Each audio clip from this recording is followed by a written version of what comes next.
Hello दोस्तों, फिर से एक बार आप सभी का मेरे यूट्यूब चैनल में स्वागत है। तो जैसे कि अभी छत्तीसगढ़ में बहुत सी परीक्षाएं होने वाली हैं, तो इन सभी परीक्षाओं को देखते हुए हम छत्तीसगढ़ की इंपॉर्टेंट क्वेश्चन की सीरीज़ ला रहे हैं। तो ये एमसीक्यू सीरीज़ आपके लिए बहुत ही महत्वपूर्ण साबित होगी और इस सीरीज़ में पूछा गया हर एक क्वेश्चन बहुत ही इंपॉर्टेंट है, जो किसी न किसी परीक्षाओं में पूछा ही गया है। तो ऐसे ही वीडियो सीरीज़ देखने के लिए आप हमारे चैनल को सब्सक्राइब कीजिए। तो चलिए शुरू करते हैं आज का पहला क्वेश्चन। छत्तीसगढ़ की कौन सी जनजाति साल वृक्ष को पूजनीय मानती है? तो इसका आंसर होगा बैगा जनजाति साल वृक्ष को बहुत ही पूजनीय मानती है। तो बैगा जनजाति के रिलेटेड और भी इंपॉर्टेंट तथ्य हैं, जैसे कि बैगा जनजाति मूलतः मैकल श्रेणी में निवास करती है और बैगा जनजाति आर्य भाषा परिवार का हिस्सा है। जैसे कि छत्तीसगढ़ का मैप है, इस छत्तीसगढ़ के मैप में आपको 3 हिस्सों में डिवाइड करना है। तो ऊपर उत्तरी भाग आपका मुंडा भाषा परिवार में आता है और मध्य भाग आपका आर्य भाषा परिवार में आता है और दक्षिण भाग आपका द्रविड़ भाषा परिवार में आता है। तो जैसे कि बैगा का निवास स्थान कवर्धा क्षेत्र है, कवर्धा मैकल क्षेत्र, तो जो कि आर्य भाषा परिवार के अंतर्गत आता है। ठीक है, इसके अलावा है बैगा के रिलेटेड इंपॉर्टेंट तथ्य है कि बैगा जनजाति के ऊपर कौन कौन सी बुक लिखी गई हैं। तो बैगा जनजाति के ऊपर 2 बुक लिखी गई हैं। पहला बुक का नाम है द बैगा और दूसरा बुक है द ट्राइबल इकोनॉमी। तो इन बुक को लिखा कौन गया है? तो इन बुक के लेखक हैं, द बैगा को लिखा गया है वेरियल इल्विन द्वारा। वेरियल इल्विन द्वारा और भी बहुत सी पुस्तक लिखी गई हैं, जिसमें से एक है the Baiga. And the tribal economy को लिखा गया है दयाशंकर नाग ने जी ने। तो ये बुक का नाम आपको याद होना चाहिए, जो कि आपको संबंध बनाने में भी पूछा जाता है। और इसके अलावा है बैगा जनजाति के पेय पदार्थ कौन सी है? तो बैगा जनजाति के पेय पदार्थ है ताड़ी। ताड़ी। और इसके अलावा कौन सी कृषि करते हैं बैगा जनजाति? तो बैगा जनजाति वाला कृषि करते हैं ब से बैगा ब से बेवार। ठीक है, व्यवहार किसी करते हैं।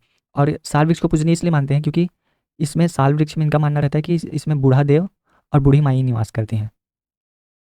बूढ़ी माई साल वृक्ष के पेड़ में निवास करते हैं। तो आप देख ही सकते हैं कि एक क्वेश्चन के माध्यम से आप कितने इंपॉर्टेंट क्वेश्चन को कर सकते हैं। तो चलिए नेक्स्ट क्वेश्चन इसी प्रकार से देखते हैं। छत्तीसगढ़ की प्रचलित स्थानांतरित कृषि कौन सी है? तो इसका आंसर होगा पेद्दा कृषि। तो पेद्दा कृषि कौन सी जनजाति द्वारा किया जाता है? तो पेद्दा कृषि किया जाता है अबूझ माड़िया जनजाति द्वारा। अबूझ माड़िया। और अबूझ माड़िया का अर्थ होता है अज्ञात। तो इसके अलावा अबूझ माड़िया जनजाति के रिलेटेड और भी क्वेश्चन है, जैसे कि इनका युवा गृह का नाम क्या है? तो इनका युवा गृह का नाम है घोटुल। ठीक है, और अबूझ माड़िया का पेय पदार्थ क्या होता है? इनका पेय पदार्थ होता है चिंदरस।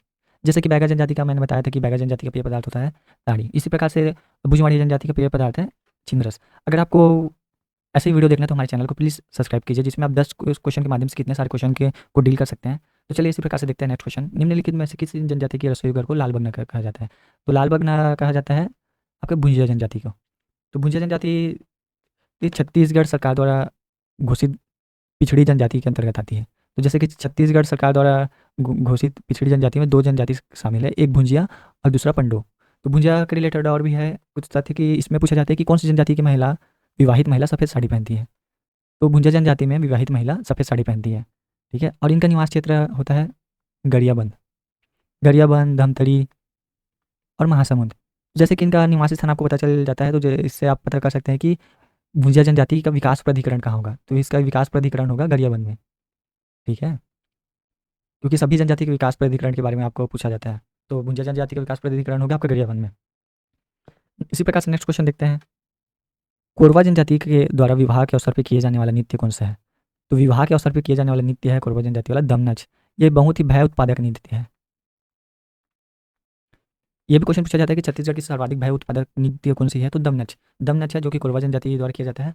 और कोरवा जनजाति के रिलेटेड और भी इंपॉर्टेंट तथ्य है कि इनका पेय पदार्थ कौन सा है? तो इनका पेय पदार्थ है हंडिया। जैसे बैगा का ताड़ी है, वैसे अबूझमाड़ी का है आपका चिंदरस, वैसे कोरवा जनजाति का है हंडिया।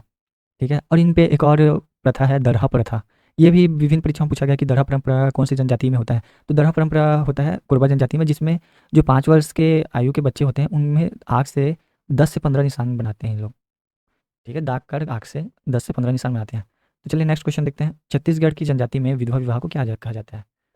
तो इसका आंसर होगा विधवा विवाह को छत्तीसगढ़ में आरुतो के नाम से जाना जाता है। तो इसके अलावा है पारिंग धन।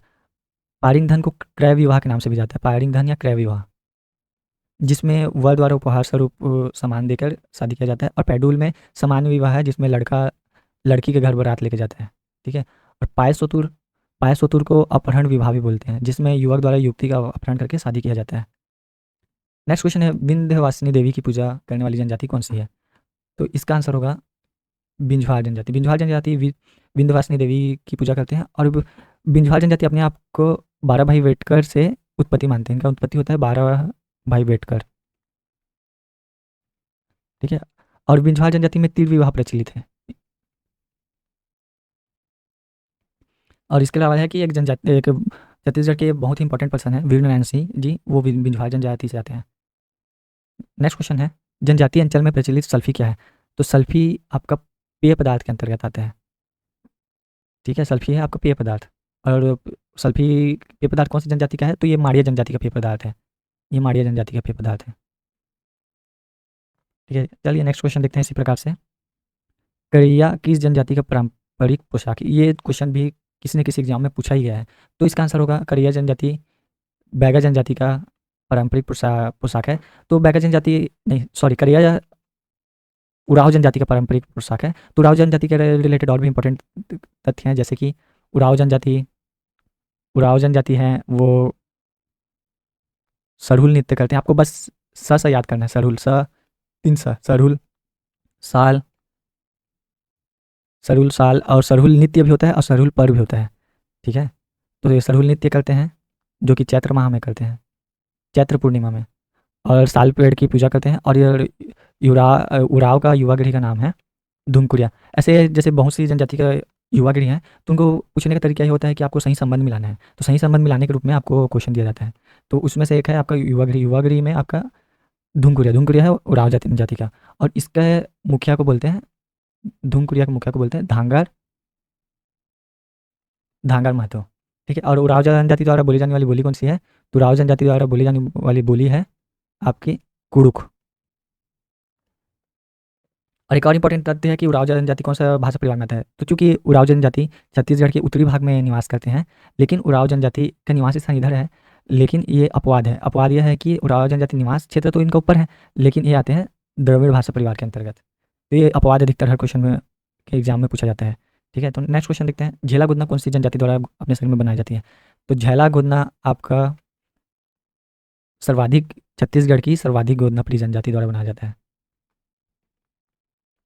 बैगा। बैगा द्वारा झेला गुदना गुदाया जाता है। और कौन सी जाति की महिला गुदते हैं? तो बादी जनजाति की महिला द्वारा गुदना गुदाया जाता है। और बैगा जनजाति अपने माथे पर वी आकृति के गुदना गुदाते हैं, बैगा जनजाति। और बैगा जनजाति के अलावा भी बहुत सारे इंपॉर्टेंट तथ्य जो कि मैं क्वेश्चन का स्टार्टिंग में बता चुका हूँ। तो चलिए इसी प्रकार से नेक्स्ट क्वेश्चन करते हैं। मेघनाथ पर्व कब मनाया जाता है? तो मेघनाथ पर्व मनाया जाता है आपका फागुन में। ठीक है, तो इसी प्रकार की इंपॉर्टेंट एमसीक्यू सीरीज देखने के लिए, जो कि आपके लिए बहुत ही महत्वपूर्ण होगी, आपका प्रैक्टिस के लिए, आपके रिविजन के लिए आप बहुत ही महत्वपूर्ण साबित होगी। तो ऐसे वीडियो देखने के लिए हमारे चैनल को प्लीज़ सब्सक्राइब कीजिए, जिससे मैं आगे और भी वीडियो बनाकर आपका क्वेश्चन प्रैक्टिस करवा सकूँ। Thank you.